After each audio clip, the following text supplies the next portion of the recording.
students, I am Professor Neeta. Welcome in our free education channel English Master.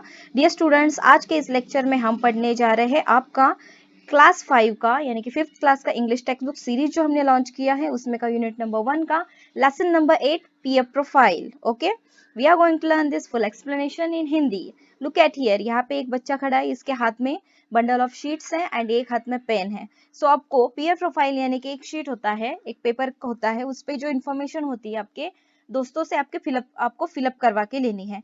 So what kind of information you need to fill up from your friends, तो ये हम आगे आप इस lesson में पढ़ने वाले हैं. But before starting this lecture, जो पेरेंट्स अपने बच्चों को ये लेसन देखने के बाद समझा रहे हैं उनके लिए एक इन्फॉर्मेशन है जो इस टेक्स्ट बुक में आई है, इस लेसन में आई है. I am explaining this one for you in Hindi. This is a language oriented project and therefore it is necessary that students do it independently using many language skills like approaching people politely, putting together the information gathered under the proper categories in a relevant manner, preparing a report on what they observe and presenting the report briefly but in an interesting manner. Some children should be allowed to present the report orally in the classroom. The teacher should see that personal remarks are not made during the preparation and presentation of the reports. Parents, ये आपके लिए मैंने हिंदी में इसको translate कर दिया है. This is a language oriented project. It means यह एक भाषा से संबंधित प्रकल्प है. And therefore, और इसलिए it is necessary that students do it independently. यह आवश्यक है, necessary means आवश्यक है कि छात्र इसे स्वतंत्र रूप से करें. Independently यानी स्वतंत्र रूप से करें. Using many language skills like approaching people politely. लोगों से विनम्रता से संपर्क करने जैसे कई भाषा कौशल का उपयोग करना.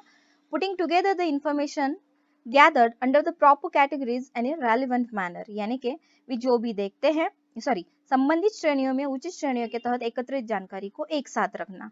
Preparing a report on what they observe, वे जो भी देखते हैं उस पर वे एक रिपोर्ट तैयार करें. ऑब्जर्व करना यानी कि निरीक्षण करना. And presenting the report briefly but in an interesting manner, और वो जो रिपोर्ट तैयार करने वाले उस रिपोर्ट को वो संक्षिप्त में लेकिन दिलचस्प तरीके से पेश करते हैं. The teacher should see that personal remarks are not made during the preparation and presentation of the reports. कुछ बच्चों को कक्षा में मौखिक रूप से रिपोर्ट पेश करने की अनुमति दी जानी चाहिए और शिक्षक को यह देखना चाहिए कि रिपोर्ट की तैयारी और प्रस्तुति के दौरान व्यक्तिगत टिप्पणी नहीं की गई है. So let's learn. Students, get 10 of your friends to fill in the sheet for you. आप अपने 10 दोस्तों से शीट भरवा के ले.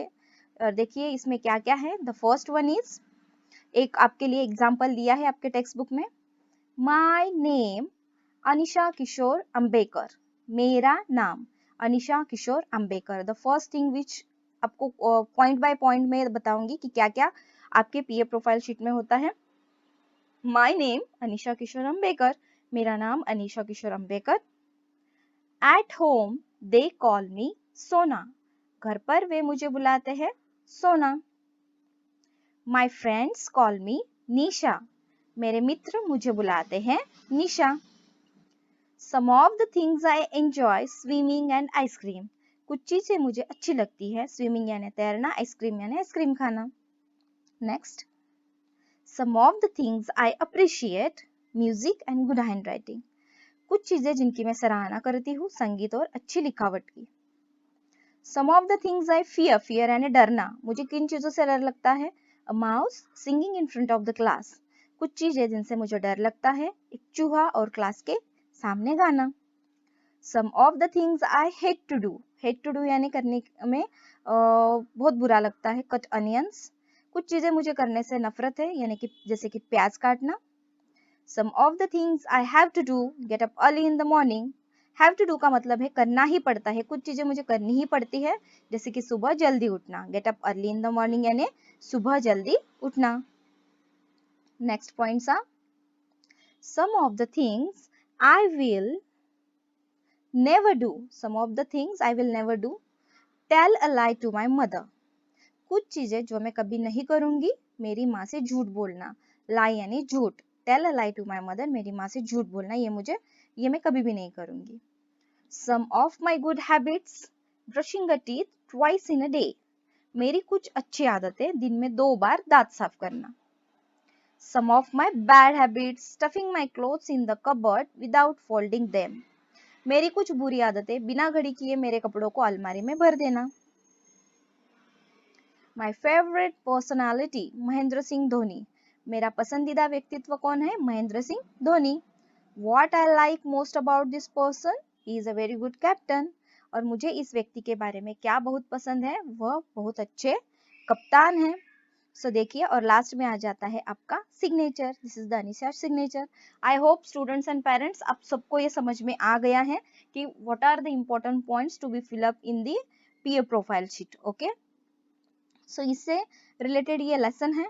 सो let's start. After you have collected the filled in sheets from your friends, go through all of them and make notes for each of the point. आप अपने दोस्तों से भरी हुई शीट लेने के बाद, सभी शीट को ध्यान से देखने के बाद हर एक पॉइंट की टिप्पणियां बनाएं। Use the notes to write a report about your friends और अपने about your friends likes, dislikes,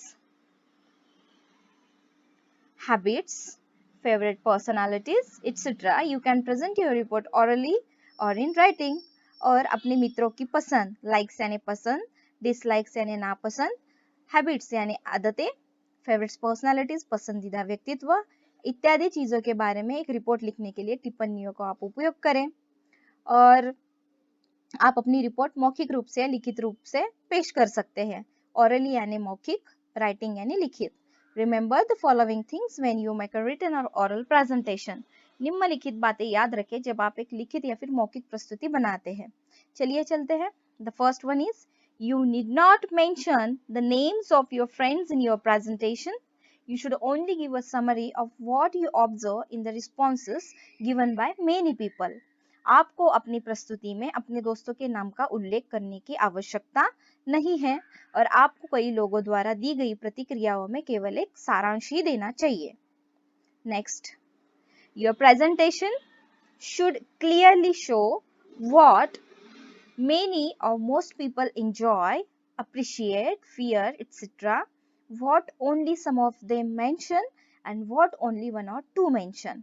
आपको अपनी प्रस्तुति को स्पष्ट रूप से दिखाना चाहिए कि कितने या अधिकांश लोग आनंद लेते हैं, एंजॉय यानी आनंद लेना, अप्रिशिएट यानी सराहना करते हैं, फियर यानी भय इत्यादि चीजों के बारे में आपको लिखना है।